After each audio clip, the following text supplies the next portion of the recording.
Jesus isn't religion, but Jesus is. What's the deal with this contradiction of his, you may ask? Well, my task is to show that this bro is feeding you nothing but fiction, and what I'm saying is in fact not a contradiction. You see, Jesus was a man. Well, maybe that's not even true. You see, there's no contemporary scholars that even mention this Jew.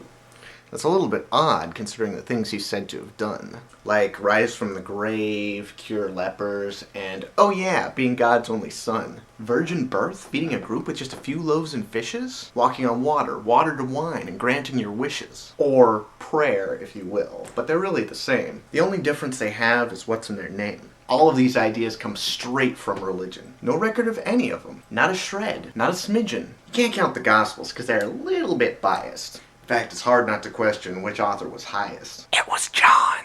But I digress. Were these accounts religious? By all means, yes! To say to the contrary is misrepresentation, but such deception is Christianity's foundation. But therein lies the problem with this religion. They tell you about Father, Son, and Holy Pigeon without a shred of evidence, and they expect us to believe, when time and time again they continue to deceive. Then they say gays and doubters will eternally burn in hell. Well, I guess I'm doubly screwed. Isn't that just swell? I know, don't get me wrong, I know that's not all of them, but the ones that do seem to make up the whole of them. Or if not the most, at least they're the loudest. They say they're the real ones and act like the proudest. So even if Jesus was a man, which I doubt, the claims made about him that his followers tout are indeed a religion, of that much I'm sure. But for this, it's not Jesus, but skepticism that's the cure.